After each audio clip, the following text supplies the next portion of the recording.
To install the Ripper kit on your 110cc bike, follow these steps. Before beginning, turn the key or ignition switch to off and remove the key. Then, safely elevate the motorcycle so that both wheels are off the ground and secure it properly to prevent tipping when the wheels are removed. Next, begin disassembly of the vehicle by removing the seat. Then, remove the side panels.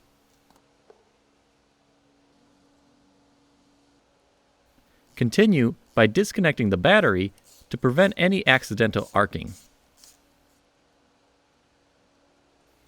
Next, remove the chain guard.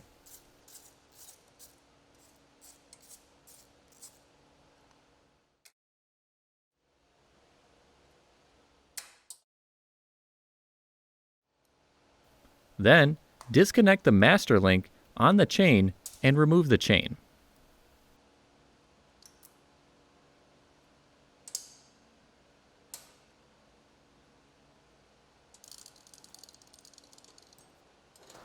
Continue by removing the rear brake pedal from the frame.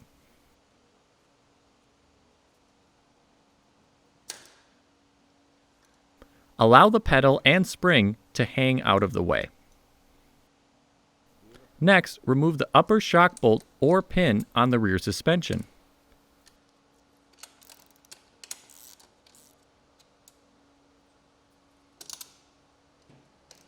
Then, remove the rear swing arm bolt.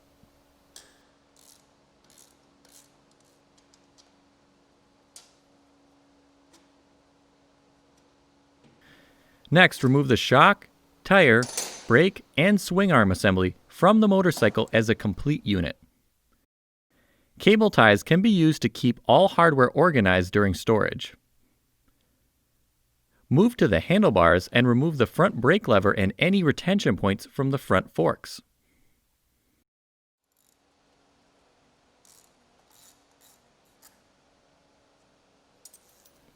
Next, loosen and remove the front axle bolt and remove the wheel. Continue by removing the front drive sprocket cover and drive sprocket.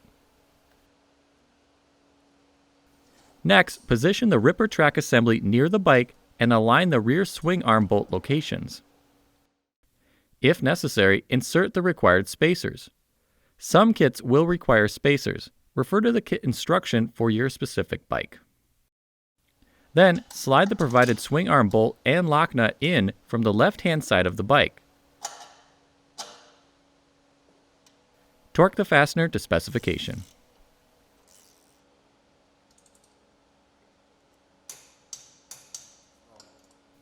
Next, bolt the lower portion of the strut rod to the Ripper assembly using the provided bolt and lock nut, but do not torque at this time.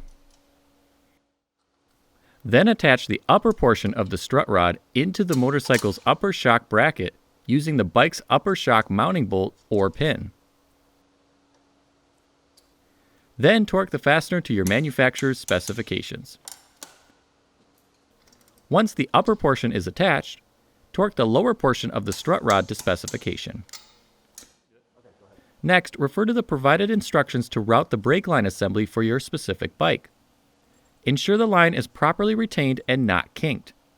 There should be a minimum of 1 inch clearance between the brake line and the lower headset turning stop posts. Then, loosely attach the brake lever perch to the right handlebar. Once the perch is attached, adjust the pitch of the brake lever, ensuring it is easily reached and easy to pull. Once adjusted, torque the fasteners to your manufacturer's specifications.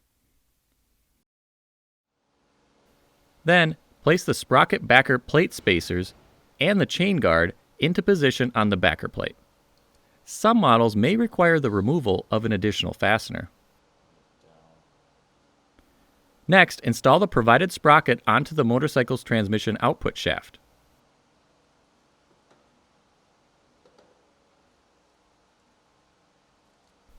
Then slide the backer plate, spacer, and chain guard assembly onto the transmission output shaft and into position. Before installing, apply Loctite to the provided bolts.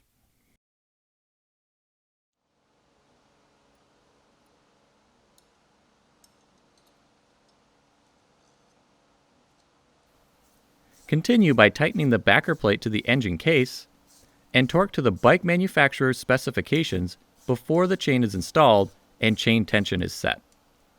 Installing the chain before this step can cause the drive sprocket to become misaligned and cause damage to your vehicle. Next, route the chain around the front and rear sprocket. Then, using a cable tie or snap ring pliers, bring the chain close enough together to install the provided master link.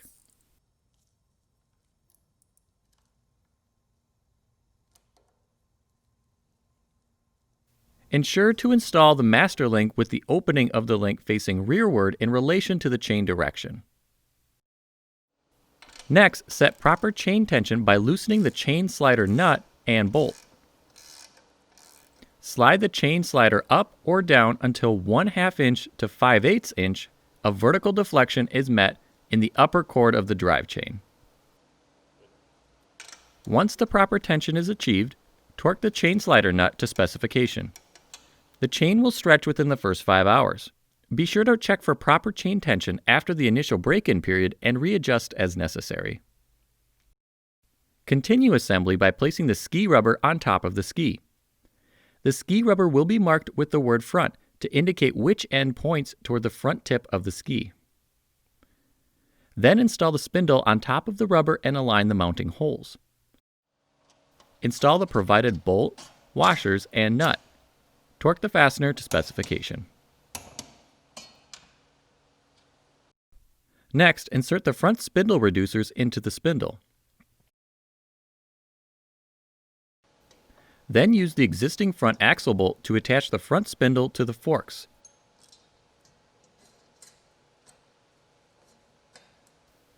And tighten until snug. Next, place 1/2 of the composite fork clamp onto the fork tubes and align with the forks and spindle backer plate. Then install the other half of the clamp and align the mounting holes. Continue by aligning the fork clamp plate on the front side. Then install the provided fasteners through the clamp plate and secure with the provided nuts.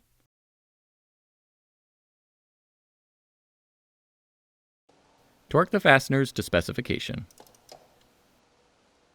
Continue by torquing the front axle bolt to the bike manufacturer's specifications. Next, install the rear cowling over the track assembly and align the mounting holes. Ensure the chain guard portion of the cowling is positioned behind the drive sprocket plate. Next, secure the front of the cowling with the provided nylon rivets and repeat on the other side. Then, push the rear of the cowling forward to align the rear mounting holes. Install the provided nylon rivets on each side. Begin reassembly by reconnecting the battery. Then, reinstall the side panels, and finally, reinstall the seat.